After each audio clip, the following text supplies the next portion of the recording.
Hi friends, കുഞ്ഞൻ മത്തി കിട്ടിയാൽ ഇതുപോലെ ഒന്ന് ചെയ്ത് നോക്കുക കേട്ടോ. അടിപൊളി ടേസ്റ്റാണ്. ദിവസങ്ങളോളം കേടുകൂടാതെ ഇരിക്കുകയും ചെയ്യും. നമുക്ക് ഇത് ഒരു കുപ്പിയിലാക്കി വെച്ചാൽ ഡെയിലി എടുക്കുകയും ചെയ്യാം കേട്ടോ. അടിപൊളി ടേസ്റ്റിലൊരു മത്തി ഐറ്റമാണിത്. ചെറിയ മത്തിയാണെന്ന് വെച്ച് നമുക്കത് തള്ളിക്കളയേണ്ട കാര്യമില്ല. ഇങ്ങനെയൊന്ന് ചെയ്ത് നോക്കൂ. അപ്പോൾ ഇവിടെ ഞാൻ കുറച്ച് മത്തി എടുത്തിട്ടുണ്ട്. ഇത് 10-30 മത്തി കാണും കേട്ടോ. ചെറുതാണ്, വെട്ടി കഴുകിയൊക്കെ വെച്ചിട്ടുണ്ട്. അതിലേക്ക് ഒരു 1/2 ടീസ്പൂൺ മഞ്ഞൾപ്പൊടി ഇട്ട് കൊടുത്തിട്ടുണ്ട്. ഇനി ഒരു 1/2 ടീസ്പൂൺ മുളക് പൊടിയും ആവശ്യത്തിന് ഉപ്പും ചേർത്ത് ഇത് നന്നായിട്ടൊന്ന് കുഴച്ച് വയ്ക്കാം. മീനിൽ നന്നായിട്ടൊന്ന് പിടിക്കണം. കുറച്ച് നേരം ഒന്ന് ഇത് പുരട്ടിയിട്ട് റെസ്റ്റ് ചെയ്യാനായിട്ട് വെക്കാം. ഒരു 10-15 മിനിറ്റ് ഇതൊന്ന് റെസ്റ്റ് ചെയ്യാനിരിക്കട്ടെ. അതിനുശേഷം നമുക്കിതിനെ ഒന്ന് വറുത്തെടുക്കണം. വറുത്തെടുക്കാനായിട്ട് ഞാനൊരു പാൻ അടുപ്പിൽ വെച്ചിട്ടുണ്ട്. കുറച്ച് വെളിച്ചെണ്ണയാണ് ഞാൻ ഒഴിച്ചു കൊടുത്തിരിക്കുന്നത് കേട്ടോ. നല്ലെണ്ണയാണ് നല്ലത്. പക്ഷേ ഇപ്പോൾ ഞാൻ പെട്ടെന്ന് ഇത് നമുക്കിവിടെ ഒരുപാട് ദിവസമൊന്നും ഇരിക്കണ്ട, പെട്ടെന്ന് തീരും. അതുകൊണ്ട് വെളിച്ചെണ്ണയാണ് എടുത്തിരിക്കുന്നത്. എണ്ണയൊന്ന് ചൂടായി വരുന്ന സമയത്ത് നമുക്ക് മീൻ ഇട്ട് കൊടുക്കാം. മീൻ കുറേശ്ശെ ഇട്ട് തിരിച്ചും മറിച്ചും ഇട്ടൊന്ന് വറുത്തെടുക്കാം. ഒരുപാടങ്ങ് മൊരിയേണ്ട കാര്യമില്ല, കുറച്ചൊന്ന് വറുത്തെടുക്കാം.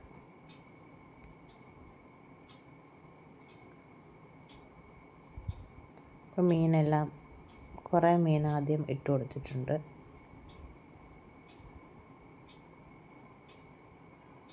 അപ്പോൾ ഒരു സൈഡൊന്ന് റെഡിയായി വരുമ്പോൾ നമുക്കൊന്ന് തിരിച്ചിട്ട് കൊടുക്കാം.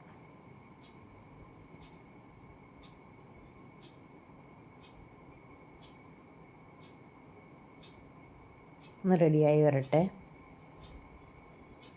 ഒരു മീഡിയം ഫ്ലെയിമിൽ വെച്ച് നമുക്ക് ഒന്ന് വറുത്തെടുക്കാം. ഇനി ഇതൊന്ന് തിരിച്ചിട്ട് കൊടുക്കാം. ഇത്ര മതി കേട്ടോ. ഒരുപാട് അങ്ങ് മൂത്ത് പോകേണ്ട കാര്യമില്ല. ഈ പരുവത്തിൽ എല്ലാം ഒന്ന് തിരിച്ചിട്ട് കൊടുത്ത് ഇതേപോലെ തന്നെ അടുത്ത വശവും ഒന്ന് വറുത്തിട്ട് കോരി മാറ്റാം. ഇപ്പോൾ ഇവിടെ റെഡി ആയിട്ടുണ്ട്. ഇനി നമുക്കിത് കോരി മാറ്റിയിട്ട് ബാക്കിയുള്ള മീനും ഇതുപോലെ വറുത്ത് മാറ്റി വെക്കാം. അതിനുശേഷം ഒരു ചട്ടി അടുപ്പിൽ വെച്ച് അതിലേക്ക് കുറച്ച് വെളിച്ചെണ്ണ ഒഴിച്ചു കൊടുക്കുകയാണ്. എണ്ണയൊന്ന് ചൂടായി വരുന്ന സമയത്ത് അതിലേക്ക് 1 ടീസ്പൂൺ കടുക് ഇട്ട് കൊടുക്കുക. എണ്ണ ചൂടായി വന്നിട്ടുണ്ട്. ഇനി കടുക് ഇട്ട് കൊടുക്കാം. ഇനി കടുക് ഒന്ന് പൊട്ടി വരട്ടെ. പൊട്ടി വരുന്ന സമയത്ത് ഒരു കുടം വെളുത്തുള്ളിയാണ്. ഒരു കുടം വെളുത്തുള്ളി അതിലേക്ക് ഇട്ട് കൊടുത്തിട്ടുണ്ട്.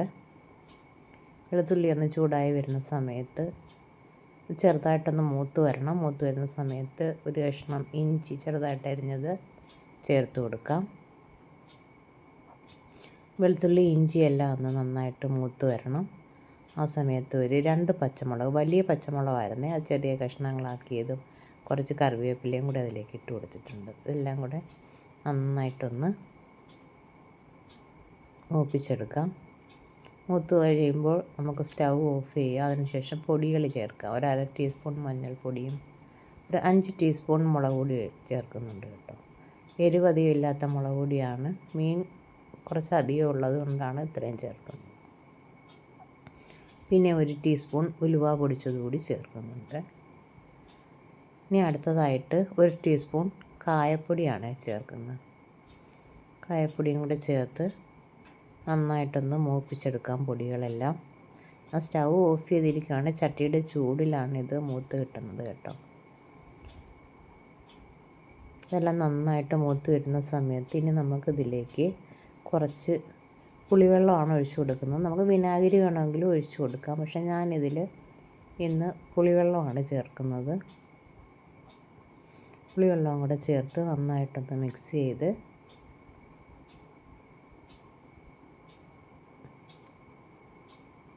അടച്ചു വയ്ക്കാം. ആവശ്യത്തിന് ഉപ്പും കൂടെ ചേർത്തിട്ടുണ്ട്. ഇനി വെള്ളം വേണമെങ്കിൽ കുറച്ച് വെള്ളവും കൂടെ ചേർത്തതിന് ശേഷം നമുക്കൊന്ന് മൂടി വെച്ച് നന്നായിട്ടൊന്ന് തിളപ്പിക്കാം.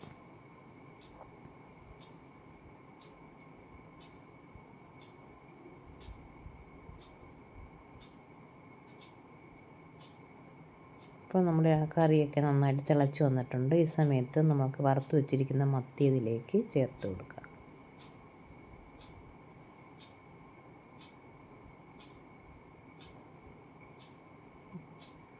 ഈ മത്തിയെല്ലാം അതിലേക്ക് അരപ്പിലേക്ക് ഒന്ന് താഴ്ത്തി ഒഴിച്ച് കൊടുത്തതിന് ശേഷം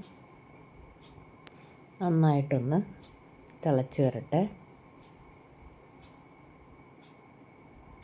ഒന്ന് മൂടി വെച്ച് കൊടുത്തിട്ടുണ്ട്. നന്നായിട്ടൊന്ന് തിളച്ച് വരട്ടെ. ഇപ്പം എന്താ തിളച്ച് വറ്റി വന്നിട്ടുണ്ട്. ഞാൻ ടേസ്റ്റ് ചെയ്ത് നോക്കി. നല്ല അടിപൊളി ടേസ്റ്റുള്ള ഒരു കറിയാണ്. അപ്പോൾ എല്ലാവരും ഇത് ട്രൈ ചെയ്ത് നോക്കുക.